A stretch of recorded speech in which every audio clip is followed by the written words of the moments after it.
Tired of paying more taxes? Sick of seeing the government waste our precious tax dollars? Well, hold on. Our I-Team Waste Watcher has returned. That's right. A year ago, our government waste watchdog, Carl Monday, showed how our tax dollars were being used to pay for everything from luxurious resort vacations to local judges to expensive police phone equipment that was no longer in use. Well, tonight, Carl is back and wastes no time in exposing more government waste. Well, this year's first winner of the I-Team Government Waste Watch Award is the U.S. Postal Service. The folks at your local post office have a new attitude, a new strategy, and billions of dollars in new equipment. But is your mail getting to where it's going any faster? Is it getting there at all? If it's not, you'll understand why after you watch our Government Waste Watch report. Well, first of all, the customer will be receiving better service.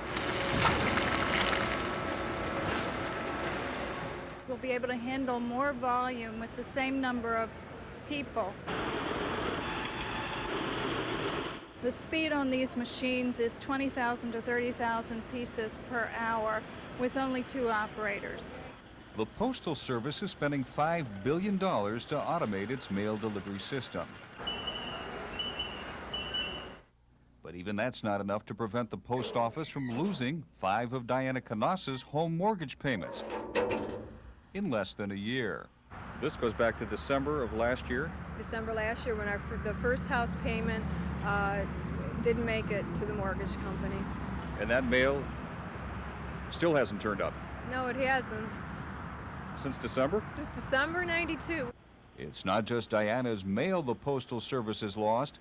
According to this general accounting report, the service has squandered $187 million in potential savings over a 2-year period because of poor management of its automation system. You can't walk in there and make everything perfect in 1 year. Nobody would claim they could, and we don't claim we have, but we have made a lot of progress. How much progress? Well, the Postal Service is paying a public opinion polling firm $5 million to find out. While 85% of those questioned gave the post office an overall favorable rating, the Postal Service gets low marks in some crucial service areas. At 30 post offices surveyed, up to 34% of the customers complained of unreliable mail delivery. Up to 74% lamented the long lines at postal windows. And up to 83% said the service is slow to respond to their complaints. I think they need to get it together. I think they need to look into this. This is a service for the people, and they're not doing their job. The post office employs over 700,000 people. Postal authorities say it's a few employees who give the service a bad name. Hey, what do y'all do? Like this mail carrier we found sleeping in his truck at a city park. He claimed he was on a break. An even more serious public relations problem for the post office, an embarrassing, ill-fated drug sting and violence. 34 people have been killed in post office shootings over the past decade. Our Postmaster General, when he came into the Postal Service, said that he was amazed at how dedicated the postal employees are. And hardworking. Apparently, the Postmaster General has yet to see some of these hardworking postal employees. Over a 10-day period, the I-Team went undercover in the main post office parking lot downtown. We found more drinking and loafing going on here than at a fraternity cake party. They say you can learn a lot about a person by going through their garbage. Well, look what we found by going through the trash inside the employee parking lot here at the main post office.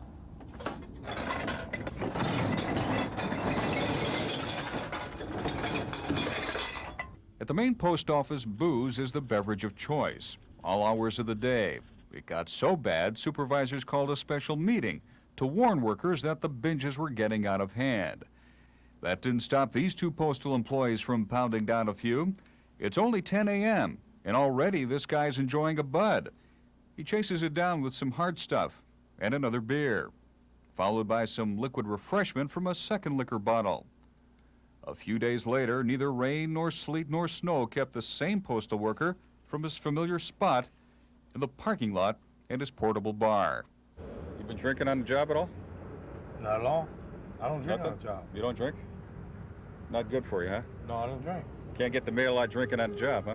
Not me. Peace, brother. That's right. Peace, That's right. peace. It's my homeboy. You know what I mean? We're friends, man. Well, not exactly drinking buddies, especially after our postal worker learned his work habits were captured by an I-team camera. Tape, buddy. It's on tape. Is there anything you'd like to tell us? I really ain't got too much to say to you, man. I'll tell you what, man. You know what I mean? No, get the camera. Let go. The camera's on. Anything you do is going to be on camera. So, Yeah? now just let go.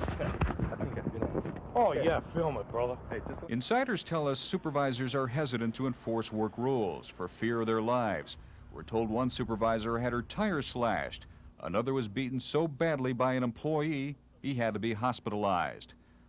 No wonder workers are allowed to repair their cars and hang out at a nearby bar, where we caught one woman smoking what looked a lot like pot.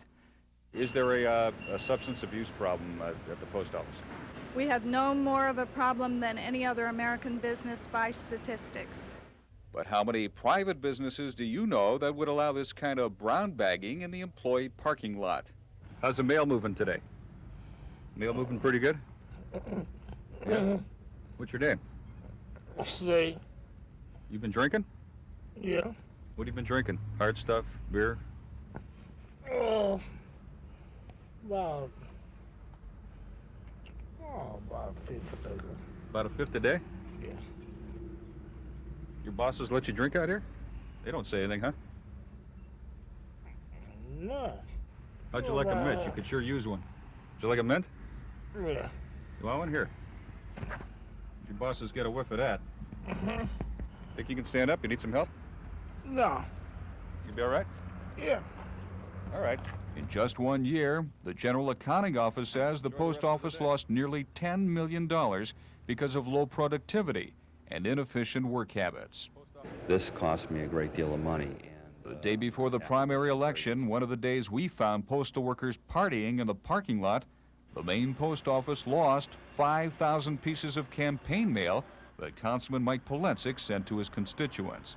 We have to make sure that when we pay for a service for mail delivery that we're getting that. You call money? Yeah. Oh, okay. How you doing? How you doing? Okay. 4 hours after clocking in, this postal worker finally decides to do some work. Works that way. Just hope he isn't handling your mail. Sure you don't need some help? Not a bad job for 13 bucks an hour. In fact, with overtime, some postal workers will earn over 50 grand in 1993. Carl, I understand the Postal Service stands to lose a ton of money this year. Is that true? How about $500 million? But Billion, B with a B. Billion with a B. But since the Postal Service is an independent agency, they can't raise your taxes, but they can raise postal rates. They're expected to do so sometime in the next year. First class mail will go from 29 cents to 35 cents. Okay, thanks, Carl.